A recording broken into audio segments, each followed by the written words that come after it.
अस्सलाम वालेकुम। पाकिस्तान के बदहाल शहर कराची से मैं हूं मसूद रजा। वफाकी हुकूमत ने 8,400 अरब रुपए का वफाकी बजट पेश कर दिया है और हुकूमत इसे बासानी पास भी करवा लेगी और कामयाब रहेगी। इसके अंदर हुकूमत का मानना यह है कि पाकिस्तान की तारीख का बेहतरीन और मुतवाज़िन बजट पेश किया है। बहुत से हल्के कहते हैं कि बड़ा अच्छा बजट है, लेकिन अपोजिशन मुसलसल कह रही है कि इस बजट में जो आदाद व शुमार दिए गए हैं वो दुरुस्त नहीं हैं, धोखा दिया गया है, आवाम को झूठ बोला गया है और ये बिल्कुल गलत बातें हैं जो इस बजट के अंदर बयान की गई हैं। ये एक देखने से लगता है कि एम्बिशियस बजट है, टैक्स का हदफ बहुत बड़ा रखा गया है, माशी तरक्की की रफ्तार को जो बताया गया है वो भी एक चैलेंज है हुकूमत के लिए जिसको उसे हासिल करना है। एक चैलेंजिंग बजट हुकूमत के लिए ज़रूर है, लेकिन क्या वाकई इसके अंदर अल्फाज का घोरक धंधा है और गलत बयानी की गई है? तो अहमद अजहर साहब हमारे साथ मौजूद हैं, वफाकी वज़ीर तवानाई, वज़ीर ख़जाना भी रहे हैं और इमरान खान साहब की माशी टीम का एक अहम हिस्सा हैं। अहमद अजहर साहब बहुत बहुत शुक्रिया आपका वक्त देने के लिए। सर, ये शाहिद खाकान अब्बासी साहब ने प्रेस कॉन्फ्रेंस की और उन्होंने बताया कि जी जो बातें बयान की जा रही हैं, मईशत की जो सूरत आप बता रहे हैं दरअसल वैसा नहीं है, हकीकत हाल कुछ और है। ज़रा सुने वो क्या रही हैं। हकीकत मुल्क की क्या है? जीडीपी की बात है। 2018 में 313 अरब डॉलर की जीडीपी पाकिस्तान की थी। नए पाकिस्तान के इमरान खान के 4 वजीर खजाना के बाद आज जीडीपी 296 अरब डॉलर है, यानी 17 अरब डॉलर जीडीपी 3 साल गुजरने के बाद कम हो गई। नून लीग के 5 साल का खसारा 7,500 अरब था, इनके 3 साल का खसारा 10,000 अरब से ज़्यादा हो चुका है। 10,000 अरब ज़्यादा होता है या 7,500 अरब ज़्यादा होता है? जब से पाकिस्तान बना था 29,000 अरब का कर्जा लिया गया, इस हुकूमत ने 15,000 अरब से ज़्यादा इजाफा कर दिया। ये करोड़ों के रोज़गार देने वालों ने 3 साल में इस मुल्क में 50 लाख आदमी को बेरोज़गार कर दिया। मैं आज भी चैलेंज करता हूँ, 5 साल की हुकूमत का एक करप्शन का स्कैंडल ले आए, मैं जवाब दूँ। सर, 3 साल में आपने जीडीपी कम कर दिया, खसारा बढ़ा दिया, कर्जे बढ़ा दिए, नौकरियां कम कर दी, फिर आप तरक्की की बात कर रहे हैं और बता रहे हैं कि जी हम बहुत बड़ी रफ्तारी के साथ आगे बढ़ेंगे। तो ये गलत बयानी है, अपोजिशन कह रही है। जी, सबसे पहले तो मैं ये बताऊं कि पिछले बजट में जो मैंने पेश किया था उसके अंदर जितने टारगेट्स दिए गए वो तमाम हमने ना सिर्फ के मीट किए बल्कि हमने एक्सीड किया टारगेट। मिसाल के तौर पे जो हमने कहा था कि ग्रोथ रेट होएगी उससे ज़्यादा ग्रोथ रेट हुई। जितनी हमने कहा था कि फॉरेन एक्सचेंज रिजर्व्स की तवक्को है उससे ज़्यादा बढ़े। जितना हमने करंट अकाउंट डेफिसिट का टारगेट रखा था वो डेफिसिट तो दूर की बात है, वो सरप्लस में चला गया। जो टैक्स रेवेन्यू का हमने टारगेट रखा था उसे हम इंशाल्लाह ताला मीट करेंगे। तो ये तो हो गई बात कि हमारी फिगर्स हकीकी हैं कि नहीं। अब जो बात शाहिद खाकान अब्बासी साहब ने की है, मैं ज़रा उसका भी जवाब दे देता हूँ। या तो वो जानबूझ के लोगों को गुमराह कर रहे हैं, क्योंकि जो उन्होंने बातें की उससे तो ऐसे महसूस होता है कि या तो वो सरासर झूठ बोल रहे हैं या उनको मईशत की अलिफ बे का भी नहीं पता। जीडीपी इन्होंने कहा कि जी 313 अरब डॉलर में होती है। भाई, अगर आज मैं मार्केट में जाऊं, डॉलर खरीदूं और रुपए को ऊपर कर दूं और 120 पे ले जाऊं तो हमारी जीडीपी तो 350 अरब डॉलर पे चली जाएगी, क्योंकि मैंने आर्जी तौर पे एक मसनूई तौर पे अपने रुपए को मजबूत किया होगा। हमारी हुकूमत ने रुपए को उसके मार्केट रेट पर रखा है और उसके मुताबिक जो जीडीपी की फिगर आ रही है। और ये भी मैं उनको बता दूं कि जीडीपी जो है वो परचेजिंग पावर पैरिटी में कंपेयर की जाती है और या रुपयों में कैलकुलेट की जाती है, जिसमें वो हर साल बढ़ रही है। दूसरी उन्होंने खसारे की बात की कि जी पता नहीं कौन सा खसारा 10,000 अरब का बढ़ गया है। हमारी हुकूमत में डेट टू जीडीपी नीचे जा रहा है, यानी कि नॉमिनल टर्म्स में अगर डेट इंक्रीज हो रही है, लेकिन तो मईशत का क्योंकि हुजम ज्यादा बढ़ रहा है तो as a percentage debt to GDP जो है वो नीचे जा रही है। फिर उन्होंने कहा जी 50 लाख लोग बेरोजगार हो गए हैं। मैं तो नहीं समझता कि ये फिगर इन्होंने पता नहीं कहाँ से ली है। आपकी रिकॉर्ड सीमेंट की सेल हो रही है, एलएसएम जो है बड़ी पैमाने की सतह वो 13% पे ग्रो कर रही है। आपकी रिकॉर्ड ऑटोमोबाइल की सेल हो रही है, एग्रीकल्चर में आपके बूम आया हुआ है, तो लोग कहाँ से बेरोजगार हो रहे हैं? तो ये सब बेसिकली इन्होंने बजट देखा है, बौखलाहट का ये शिकार है, एक हेजानी कैफियत इन पे तारी हो गई है। ठीक है, तो मैं इनसे कहूंगा कि जरा हौसला रखें। अभी तो हम सिर्फ 4% ग्रोथ पे इस साल गए हैं, अगले साल हम मजीद बढ़ा रहे हैं ग्रोथ को। अच्छा, ये नौकरियों की क्या सूरत हाल है? अब उनके पास तो नंबर शायद ठीक ना हो, अगर आप कह रहे हैं तो आपके पास क्या नंबर है कि पाकिस्तान में नौकरियां बढ़ी हैं, नौकरियां कम हुई हैं? जी बिल्कुल, नौकरियां बढ़ी हैं। आखिरी जो लेबर फोर्स सर्वे है वो 2017 में हुआ था, उसके बाद वो नहीं हुआ। नून लीग की हुकूमत ने उसको डिसकंटिन्यू कर दिया था और अब हम दोबारा उसको कराएंगे। लेकिन आप खुद अंदाज़ा लगाएं ना कि जब आपकी टेक्सटाइल की सनत रिकॉर्ड चल रही है, यहाँ तक कि ईद के रोज़ भी उन्होंने अपनी मिलें चलाई, आपकी सीमेंट की सबसे ज़्यादा सेल हो रही है पाकिस्तान की तारीख में, यूरिया की रिकॉर्ड सेल हो रही है, ऑटोमोबाइल दो से तीसरी शिफ्ट पे चले गए हैं, आपके ट्रैक्टर जो हैं वो 55% सबसे ज़्यादा पाकिस्तान की तारीख में बिक रहे हैं। इसी तरह आपकी बाकी सारी जो सनत है वो भी तेज़ चल रही है। ज़राअत के अंदर भी आपका वीट का बम्पर क्रॉप है, शुगर का बम्पर क्रॉप है, मेज़ का बम्पर क्रॉप है। तो ये फिर बेरोजगारी बढ़ने का जो इन्होंने एक प्रोपेगेंडा शुरू कर दिया जिसके पीछे कोई सर्वे शामिल नहीं है, सर, कोई उसके पीछे वर्किंग बताया जाता है हमें और कि उसकी कोई अगर हकीकत अगर नहीं है। ग्रोथ रेट जो है वो 6% से ऊपर हो तो 12 लाख लोग को हर साल नौकरी चाहिए, फिर उनको हम नौकरी दे सकते हैं। तो नून लीग कहती है हमारे दौर में 5.8% था और आपने भी अंदाजा लगाया है कि 4 पॉइंट समथिंग पर आप जाएंगे। तो जीडीपी आपका कम है तो नौकरियां आपके यहाँ कम होनी चाहिए। जीडीपी कम है मगर नौकरियां पूरी हैं या ज्यादा हैं, तो ये बात जरा समझाएंगे हमें। जी देखें, हमारे मुल्क में 70% लोगों का जो माशी है इन्हिसार वो ज़राअत के ऊपर है और 30% लोगों का जो है वो आपकी सनत और सर्विसेज पे है जिसमें ज़बरदस्त ग्रोथ आ रही है। दूसरी बात ये है कि ये जो 5.8 कह रहे हैं, 5.5% ग्रोथ सिर्फ नून लीग ने अपने आखिरी 1 साल में अचीव की थी। उससे पहले उन्होंने कभी नहीं ये ग्रोथ रेट अचीव किया था और उस 1 साल में ये ग्रोथ रेट अचीव करने के लिए उन्होंने रिकॉर्ड कर्जे लिए, उन्होंने करंट अकाउंट का पाकिस्तान का तारीख का सबसे बड़ा डेफिसिट रन किया, उन्होंने सर्कुलर डेट के अंदर बेतहाशा इजाफा किया और फिर जाके 1 साल के अंदर मुल्क को दिवालिये के करीब ले आए सिर्फ ये ग्रोथ रेट दिखाने के लिए। और उसी साल में मैं नहीं, आलमी इदारों ने जब ये 5.5% ग्रो कर रहे थे तो आपकी मईशत को डाउनग्रेड कर दिया था। अगर ये इतनी अच्छी मईशत जा रही थी तो दिवालिये के करीब क्यों आ गई? तो वो क्यों आलमी इदारों ने इसको डाउनग्रेड क्यों कर दिया? खुद ये कहते थे 70 साल में जो कर्जा लिया हमने वो था गालिबन 29,000 अरब रुपए और आपने आते ही जो है उसमें 15,000 अरब रुपए का इजाफा कर दिया जो पाकिस्तान की तारीख में नहीं हुआ। तो कर्जा आपने ज्यादा ले लिया। और अच्छा ये भी सुन लें, जी जी, अच्छा ये भी सुन लें ज़रा, इनकी जो नंबरों की घोरक धंधा है ना, मैं इनको इसका भी जवाब दे देता हूँ और मैंने पार्लियामेंट में भी बड़ी दफ़ा दिया हुआ है इनको जवाब, लेकिन ये इन्होंने एक रट लगाई हुई है लोगों को गुमराह करने की। भाई इस 15,000 अरब में से को तकरीबन 5,000 अरब से तो ज़्यादा वो रकम है जो कर्जे आपने लिए थे और क्योंकि मसनूई तौर के ऊपर रुपया आपने ऊपर रखा हुआ था तो डॉलर के अंदर उसकी रुपयों के अंदर तादाद कम हुई थी। जब हम डॉलर को उसके हकीकी रेट पे, रुपए को हकीकी रेट पे लेके गए तो इन्हीं का लिया हुआ कर्जा जो है वो किताबों के अंदर अपने हकीकी मिकदार के अंदर आया, वो कर्जा हमने नहीं लिया। 3-4 हज़ार अरब रुपए वो हैं जो हमें नया कर्जा लेना पड़ा इनके लिए हुए कर्जों पे सूद अदा करने के लिए, और बाकी जो कर्जा रह गया है वो उसके हम जिम्मेदार हैं। और मैं आपको ये भी बताऊं कि अगर आप इनके दौर में जो कर्जे लिए थे उस पर सूद निकाल दें तो वफाकी हुकूमत आज अपने अखराजात जो हैं वो कवर ही नहीं कर रही बल्कि सरप्लस में है। हमारे अखराजात कम है, हमारा रेवेन्यू ज़्यादा है, लेकिन प्रॉब्लम तब आता है जब इनके लिए हुए कर्जों पे हमें सूद अदा करना पड़ता है, फिर हम खसारे में चले अच्छा जाते हैं। ये क्या मामला है? वो 15,000 अरब रुपए कर्ज की किस्त अदा करते थे, आप 3,000 अरब रुपए अदा कर रहे हैं, फिर भी कर्जा ज्यादा है, तो ये जरा समझाएंगे हमें। हाँ देखें, उसकी वजह यह है कि जब नून लीग आई थी तो 2013 में जो बैरूनी कर्जे हमने वापस करने थे वो साल के 3-3.5 अरब डॉलर होते थे सिर्फ। जब ये इन्होंने 5 साल हुकूमत की, इन्होंने एक मसनूई ग्रोथ दिखाने के लिए अपने आखिरी साल में छोटी मुद्दत के महंगे कर्जे लिए और बेशुमार लिए। तो अब उन कर्जों के वापसी का टाइम आ गया हमारे दौर में। तो हमें अब आप ये हिसाब लगाएं कि ये 3 अरब डॉलर 4 अरब डॉलर साल का वापस करते थे, हमें 12 अरब डॉलर साल का सूद समेत वापस करना पड़ा कर्जों का। तो एक तो वो है ये, क्योंकि छोटे मियाद के कर्जे थे। दूसरा, इनके दौर में जो सर्कुलर डेट जो थी उसकी जो इन्होंने सौदे किए महंगे बिजली घरों के, उसकी वजह से जो खसारे पैदा हुए हैं उनकी भी फाइनेंसिंग की ज़रूरत पड़ती है। वो फिस्कल डेफिसिट में बहुत बड़ा हिस्सा जाता है, उसकी फाइनेंसिंग के लिए कर्जे लेने पड़ते हैं। ये भी सारे, हमने उनमें से कोई सौदा नहीं किया, ये सारे इनके किए हुए सौदे थे। लेकिन इसके बावजूद आप ये देखें कि 2.5 साल के अंदर ना सिर्फ हमने मईशत को दिवालिये से बचाया बल्कि आज ये तकरीबन तमाम माशी माहिरीन का कंसेंसस है कि इस साल ग्रोथ ना सिर्फ 4% होगी बल्कि शायद उससे भी बढ़ जाएगी।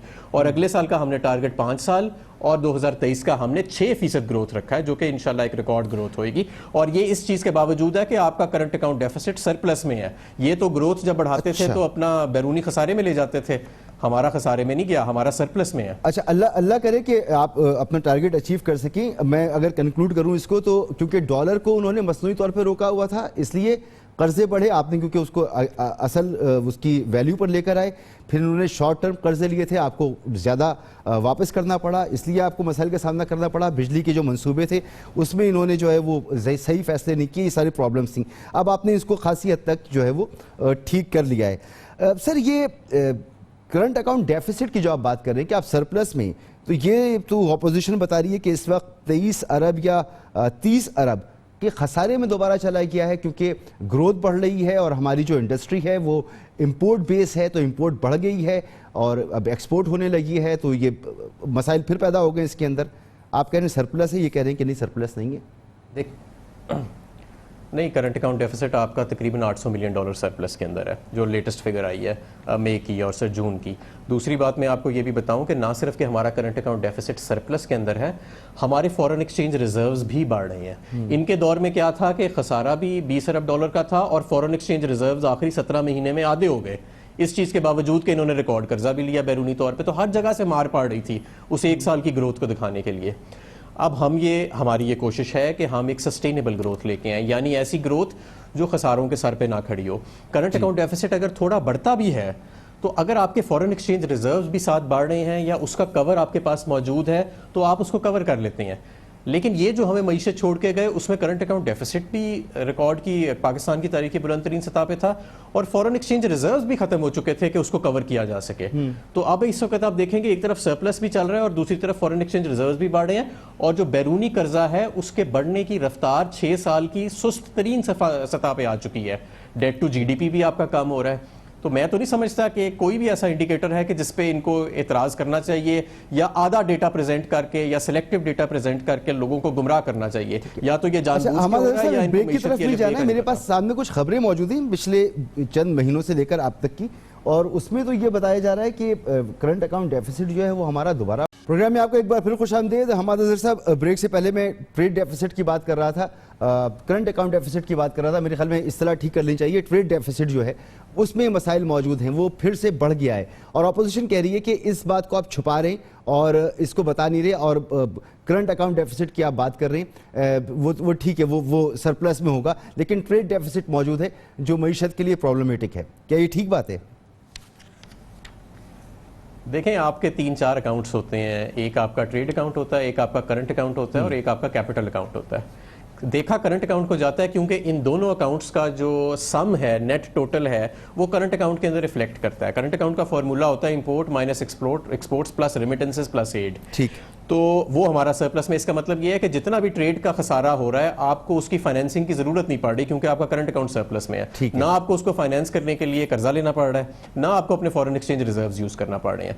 और क्योंकि आपकी जब मईशत ग्रो करती है तो आपके इंपोर्टेड इनपुट्स या मशीनरी बढ़ते हैं, तो वो ट्रेड डेफिसिट के अंदर रिफ्लेक्ट हो रहे हैं। नून लीग के दौर में मसला ये था कि ट्रेड डेफिसिट तो 30-35 अरब डॉलर बढ़ ही गया था, उसके साथ साथ करंट अकाउंट डेफिसिट भी बढ़ गया था 20 अरब डॉलर, और आपके रिजर्व्स भी, जिसकी वजह से 8-9 अरब डॉलर 17 महीने के अंदर डिप्लीट हो गए थे।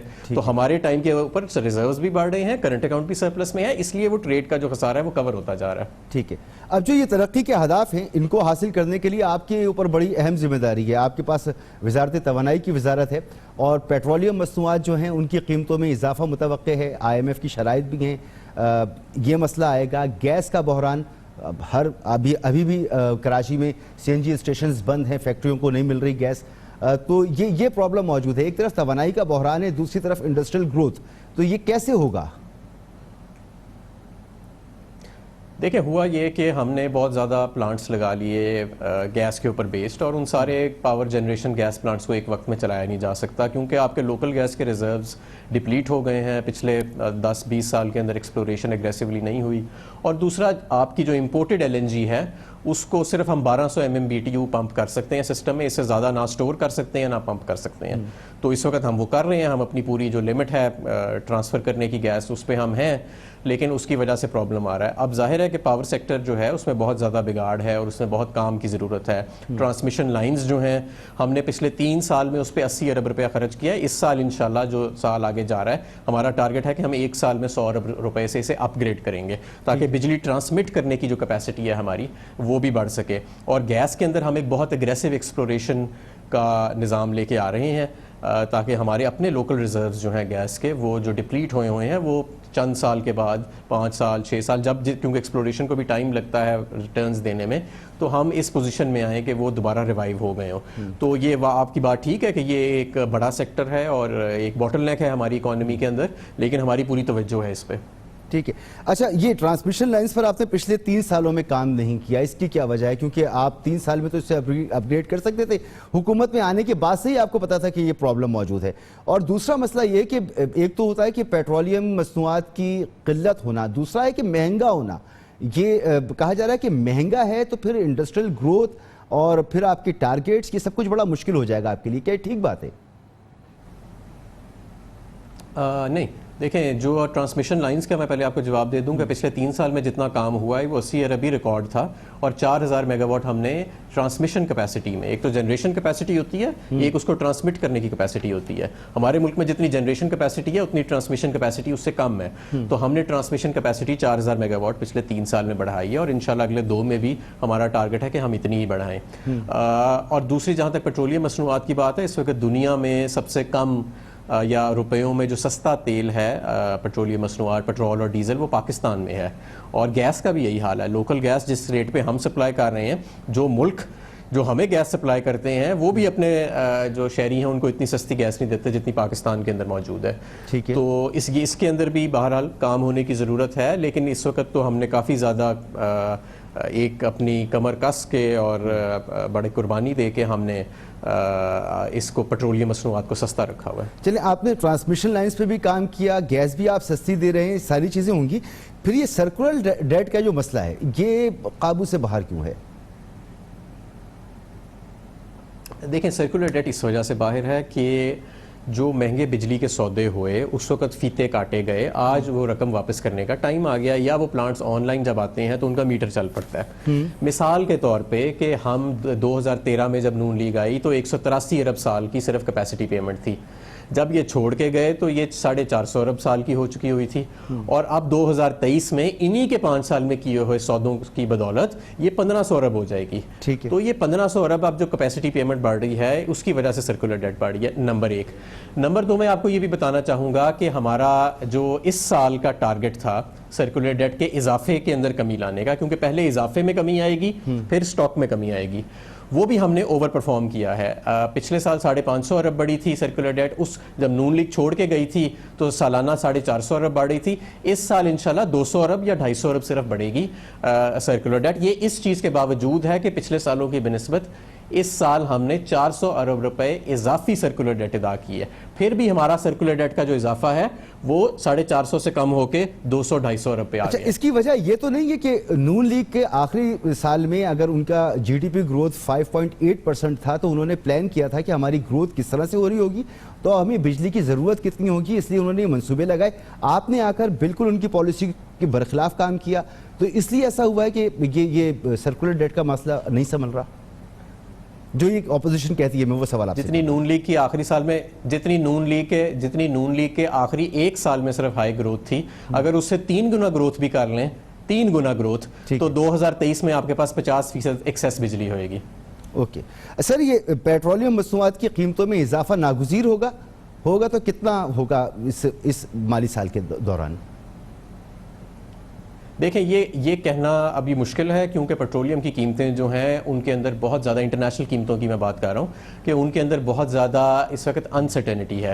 एक तरफ तो ईरान का मामला चल रहा है जो लग रहा है कि दोबारा मेन स्ट्रीम में आ रहा है इंटरनेशनल फाइनेंशियल सिस्टम के, और अगर वो आ जाता है तो फिर तेल की कीमतें नीचे चली जाएंगी बैनुल अक़वामी मंडी के अंदर, और हमें मौका मिलेगा कि हम अपना PDL जो हम 30 रुपये से 4.5 पे लाए हुए हैं उसको हम वापस रिवाइव कर सकें। दूसरी तरफ हमें पेट्रोलियम प्रोडक्ट्स के अंदर ग्रोथ भी नज़र आ रही है। ये कोई पिछले 5-6 महीने से काफ़ी ज़्यादा हमें उसकी खपत में ग्रोथ नज़र आ रही है क्योंकि आपकी मईशत तेज़ चल रही है, तो उस ग्रोथ से भी कुछ रेवेन्यू इंक्रीज जो है वो मुतवक्के है। लेकिन हमारी कोशिश तो यही होएगी कि कीमतों को रीज़नेबल रेंज के अंदर रखें और अपनी रेवेन्यू रिक्वायरमेंट्स को भी हमने बैलेंस करना है। तो सारा दारोमदार एक्चुअली इस है बैन अल-अक़वामी कीमतों के ऊपर। बिल्कुल। तो सर ये अजम्पशन है ना कि या अंदाज़ा है आपका कि ईरान जो है उस पर से पाबंदी हट जाएंगी, तेल सस्ता हो जाएगा, और ये अगर ऐसा होता है तो क्या होगा? दोनों चीज़ें सोची होंगी, प्लान ए प्लान बी दोनों तैयार होंगे, तो प्लान ए क्या है और प्लान बी क्या है? जी बिल्कुल जी देखें, जो पेट्रोलियम टैक्सेस हैं उसके ऊपर अगर तो हम कोशिश करेंगे कि कीमतें हमें जो है वो मैनेज हम इस तरह करें कि रेवेन्यू नीड्स के साथ बैलेंस हो और कम से कम बढ़ानी पड़े। तो ये तो हमारा एक है। अगर जाहिर है कि अगर बढ़ानी पड़े, अगर आलमी मंडी हमारा अजम्पशंस के मुताबिक नहीं चलती और कीमतें बढ़ती हैं आलमी मंडी के अंदर, तो हमें कुछ ना कुछ तो पास ऑन करना पड़ेगा, क्योंकि अब हमारे पास बफर ख़त्म हो गया है कि हम मज़ीद टैक्सेस में छूट दे के लोगों को पेट्रोलियम प्रोडक्ट्स की जो आलमी मंडी में कीमतें जा रहे हैं उससे महफूज रखें। वो बफर, वो जो कुशन था हमारे पास, वो कम हो गया, क्योंकि हम 25 रुपये से 4.5 पे आ गए हैं ना, तो पीछे बफर तो कोई भी नहीं रहा। तो ये, और ये जो PDL का टारगेट होता है या पेट्रोलियम लेवी का हम बजट में टारगेट देते हैं, ये इंटरनेशनल कुव्वतों के प्रोजेक्शंस के ऊपर अज्यूम्ड ही होता है, और बहुत मुश्किल है कोविड के हालात के अंदर इस ऑयल सेक्टर को प्रेडिक्ट करना कि इसकी कीमतें किधर जाएंगी। मुख्तलिफ लोगों की मुख्तलिफ आरा इसमें आपको एनालिस्ट्स की पाई जाती हैं, और इन किसी का भी आपस में दूसरे से इत्तेफाक नहीं है। सही। और if I am not wrong, ये पिवटल रोल प्ले करेगा आपकी इस पूरे बजट का जो आपका मामला है, पेट्रोलियम की कीमतें और या आपके जो अंदाजे हैं, अगर इसमें गड़बड़ होती है तो बहुत बड़ा चेंज आ सकता है। सर ये FATF के मामले से हम निकल जाएंगे और ये IMF में हमें रहना पड़ेगा, लाजमी है? देखें, जो FATF के मामलात हैं वो हमारे बहुत बेहतर हुए हैं और इसको FATF ने सराहा भी है। 26 में से 27 निकात हम अपने एक एक्शन प्लान के पूरे कर चुके हैं, और जो एक और हमारा ड्यूल एक्शन प्लान है उसमें 40 में से 31 के ऊपर हमें टेक्निकल कंप्लायंस मिली है 2 साल में, जो किसी भी मुल्क को दुनिया में इतनी जल्दी नहीं मिली। और ये जो तीसरा हमारा एक और टेक्निकल इफेक्टिवनेस का रिजीम है, उसका भी नतीजा हमें कुछ दिनों बाद मिलेगा।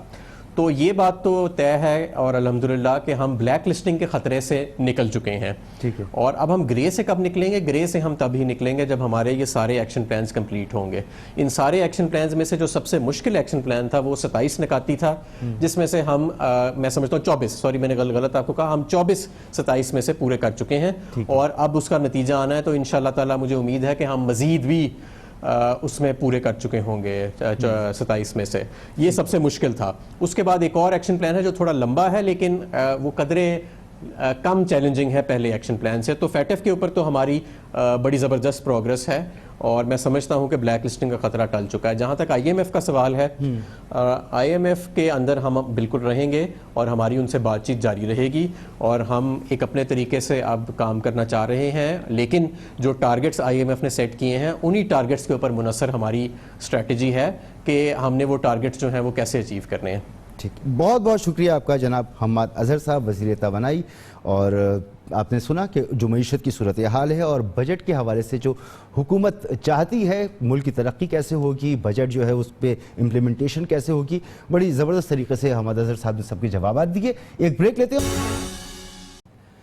प्रोग्राम में आपको एक बार फिर खुशामदीद। और अब मेरे साथ मौजूद हैं जनाब मोहम्मद ज़ुबैर साहब, साबिक गवर्नर सिंध, और तर्जुमान हैं मरियम नवाज साहिबा के और नवाज शरीफ साहब के, नून लीग के अहम रहनुमा। सर बहुत बहुत शुक्रिया आपका प्रोग्राम में शिरकत के लिए। सर ये ऑपोजिशन जो है बजट को मुसलसल मुल्क दुश्मन करार दे रही है, जबकि हुकूमत कह रही है कि जो ग्रोथ है और जो तरक्की है और जो माशी इशारियाँ, ये सिर्फ अपोजिशन को नज़र नहीं आ रहे, पूरी दुनिया को नज़र आ रही। मैं आपको सुनाना चाहता हूँ, फारूक हबीब साहब ने ज़रा डिटेल्स बताएंगे इसकी। हुकूमत की जो कारकर्दगी है, ये अपने दौर के अंदर इन्होंने 1500 अरब रुपया सूद की किस्तें दे रहे थे, हमें आज 3000 अरब रुपया देनी पड़ रही है, क्योंकि ये जाते हुए इतने कर्जे लेकर गए हैं कि उन कर्ज़ों की किस्तें हमें अदा करना पड़ रही हैं। जो डेट टू GDP है, ये पूरी दुनिया देखती है। जब आपके साथ माशी इदारे काम करते हैं, इन्वेस्टमेंट्स करते हैं, तो हमारी डेट टू GDP रेशो का जो ग्राफ है वो डाउनवर्ड आ रहा है, यानी कि हमने कम किया है। पाकिस्तान की तारीख में डेट टू GDP हमेशा ऊपर गई है, कभी नीचे नहीं आई। लार्ज स्केल मैन्युफैक्चरिंग पिछले 10 माह में जुलाई से अप्रैल तक ओवरऑल 12.85% के ऊपर बढ़ी है, और सिर्फ अप्रैल के महीने में 68% ग्रोथ है। जिसमें आपको टेक्सटाइल सेक्टर भी नज़र आ रहा है, फूड एंड बेवरेजेस भी नज़र आ रहा है, पेट्रोलियम प्रोडक्ट्स भी नज़र आ रही है, केमिकल्स भी, नॉन मेटालिक भी, ऑटोमोबाइल भी। ये तमाम वो बड़े सेक्टर्स हैं जिनके अंदर ग्रोथ नज़र आ रही है। अगर ग्रोथ किसी को नज़र नहीं आ रही तो वो ऑपोजिशन को नज़र नहीं आ रही। सर, कर्जा कम हो रहा है, हमारा जीडीपी में इजाफा हो रहा है, तरक्की की तरफ हम बढ़ रहे हैं, लेकिन आप लोगों को ये सब कुछ नजर नहीं आ रहा। हुकूमत बार बार ये कह रही है। मैं सीरियसली आपको विदाउट एक्सेजरेशन ये बताऊं कि अगर कोई इंफॉर्मेशन मिनिस्टर किसी और दुनिया में ये कहता है ना कि टैक्स टू जीडीपी हमने कम किया है और उसको फखरिया अंदाज में पेश करता तो वो फायर हो चुका होता है। और मैं तो इसका ये जो सेगमेंट है ना आपका, ये अभी इतना वायरल करूंगा कि फरूख हबीब साहब को मेरा ख्याल है जिन चीज़ों का जिसको नहीं पता होता क्यों बात करते हैं। जब आपको नहीं फाइनेंस का पता, जब आपको मईशत का नहीं पता, टैक्स टू जीडीपी ऊपर जाता तो अच्छा होता। ठीक है, स्विट्जरलैंड या स्वीडन का टैक्स टू जीडीपी दुनिया में सबसे बेहतरीन है, वो तकरीबन 45% है, यानी जीडीपी और हमारा कमजोर तरीन है वो तकरीबन। तकरीबन। ठीक है, नहीं, वो टैक्स टू जीडीपी कहा था, प्लीज उनको डिफेंड ना करें प्लीज। अच्छा, उन्होंने कर्व की बात की थी, tax to GDP, please don't defend जो डिफेंडेबल नहीं है। जो उन्होंने अल्फाज इस्तेमाल किए थे उसको रहने दें, उसको काटना भी नहीं आपने। ठीक है जुबैर साहब, मैं नहीं काटता इसको, लेकिन मेरे ख्याल में आप एक मरतबा फिर सुन लें कि फरूख हबीब साहब कह क्या रहे थे, ताकि जो गलत फहमी है वो दूर हो जाए। हुकूमत की जो कारकर्दगी है, ये अपने दौर के अंदर इन्होंने 1500 अरब रुपया सूद की किस्तें दे रहे थे, हमें आज 3000 अरब रुपया देनी पड़ रही है, क्योंकि ये जाते हुए इतने कर्जे लेकर गए हैं कि उन कर्जों की किस्तें हमें अदा करना पड़ रही हैं। जो डेट टू जीडीपी है, ये पूरी दुनिया देखती है। जब आपके साथ माशी इदारे काम करते हैं, इन्वेस्टमेंट्स करते हैं, तो हमारी डेट टू जीडीपी रेशो का जो ग्राफ है वो डाउनवर्ड आ रहा है, यानी कि हमने कम किया है। पाकिस्तान की तारीख में डेट टू जीडीपी हमेशा ऊपर गई है, कभी नीचे नहीं आई। सर, वो टैक्स टू जीडीपी नहीं कह रहे, डेट टू जीडीपी कह रहे हैं। जी, डेट टू जीडीपी वो भी बिल्कुल, वो तो झूठ बोल रहे हैं ना, बिल्कुल झूठ बोल रहे हैं, या उनको पता नहीं है। अगेन दोनों में से एक चीज हो सकती है। डेट टू जीडीपी जो है वो बढ़ी है जब से ये हुकूमत आई है। पाकिस्तान में हम जहां छोड़ के गए थे वो 72% था डेट टू जीडीपी, अब है तकरीबन 89%। तो बढ़ी है, कम नहीं हुई है। फरूख हबीब साहब से नहीं, आप शौकत तरीन साहब से पूछ लें या किसी मईशत के इंडिपेंडेंट एक्सपर्ट से पूछ लें, और इसकी बड़ी बुनियादी वजह क्यों कह रहे हैं? देखिए वो एक जिम्मेदार ओहदे पर हैं, वो कह रहे हैं। मैं बता देता हूं ना, मैं बता देता हूं, आप मैथमेटिक्स 83 है भाई सर, सुन लेना, बड़ा सिंपल सा है, बहुत ही सिंपल है। दो इसमें चीजें शामिल होती हैं, एक तो कर्जे और एक जीडीपी, डेट टू जीडीपी। कर्जे बढ़े हैं, ये कम हुए हैं। हम छोड़ के गए थे 24,900 पर, अब हैं वो तकरीबन 37,000 कर्जे। ये तो कोई डिनाई नहीं कर सकता, ये स्टेट बैंक के रूल है। सो कर्जे बढ़ गए हैं। और जीडीपी जो है वो हम छोड़ के गए थे 315 पर, अब बकौल इनके जो अभी फाइनल फिगर्स नहीं आई हैं 296, मान लेते हैं 296, जीडीपी कम हो गई है। तो डेट टू जीडीपी कम होगी या ज्यादा होगी? और ये मेरे अल्फाज नहीं है, आप स्टेट बैंक की रिपोर्ट देख लें, फाइनेंस मिनिस्ट्री की रिपोर्ट देख लें, डेट टू जीडीपी बढ़ा है और सिग्निफिकेंटली बढ़ा है और मुसलसल बढ़ता चला जा रहा है, क्योंकि आपके कर्जे बढ़ते चले जा रहे हैं और आपकी जीडीपी गिर गई है। और अभी तो ये जो 296 बिलियन मैं कह रहा हूँ, पिछली जो रिपोर्टेड फिगर है वो 264 बिलियन है उसकी हजम की जो जीडीपी की है। ठीक है।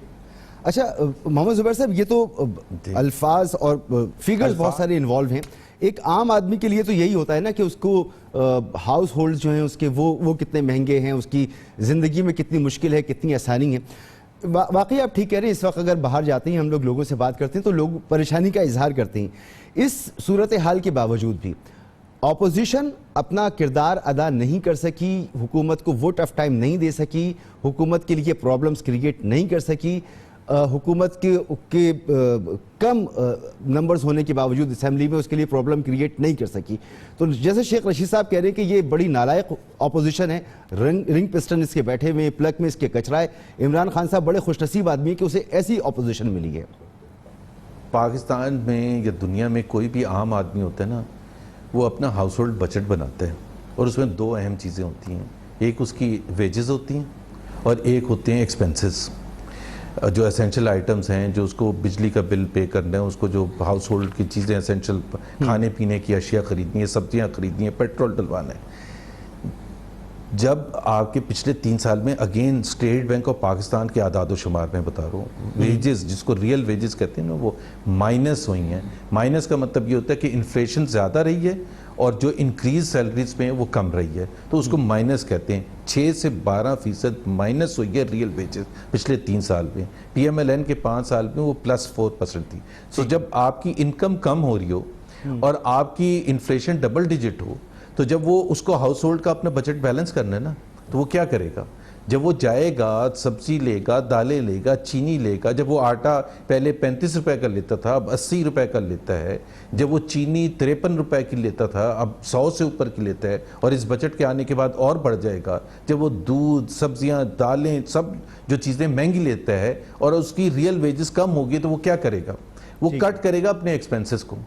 अगर वो पहले 2 रोटियां खाता था, जैसे स्पीकर KP ने कहा था, तो अब आप 1 रोटी खाएं। ये इनका प्रपोजल है बैलेंस करने का अपने बजट को, कि जी आप 1 रोटी खाएं ना, आप 2 क्यों खा रहे हैं? तो अगर इसलिए हुकूमत आई थी कि 2 से 1 रोटी करवाने के लिए, तो जाहिर सी बात है उसमें तो किसी का गुजारा नहीं होगा।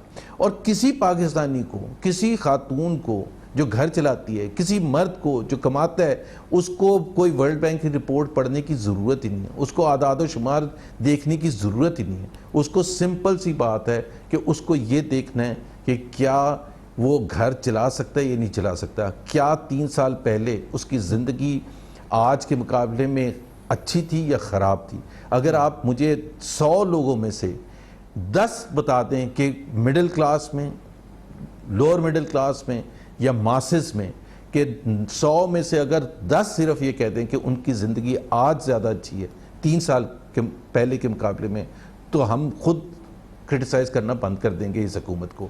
ठीक है सर एक ब्रेक लेने दें मुझे, और ब्रेक के बाद मैं आपसे ये जानना चाहता हूँ कि ठीक है, ये आदाद शुमार और वर्ल्ड बैंक की रिपोर्ट और बजट, ये आवाम की समझ में भी नहीं आता। आवाम की समझ में ये आता है कि जी आप बार बार कहते रहे कि ये हुकूमत एक दिन भी रहती है तो मुल्क के लिए खतरा है, इसको फौरन घर चले जाना चाहिए, इस हुकूमत को नहीं रहना चाहिए। नवाज शरीफ साहब ने एक अवामी इनकलाब का नारा लगाया कि जी वोट को इज्जत दो, आवाम के जरिए तब्दीली। मरियम नवाज साहबा ये कहती रही। ये सब कुछ रिवर्स हो गया, सब कुछ पीछे चला गया। अब आप पार्लियामेंट के अंदर फिर अपोजिशन के साथ मिलकर, पीपल्स पार्टी के साथ मिलकर हुकूमत को टफ टाइम देने की बात कर रहे हैं। फिर आप जाएंगे जलसे जुलूस करेंगे, जो आप पहले भी कर चुके हैं।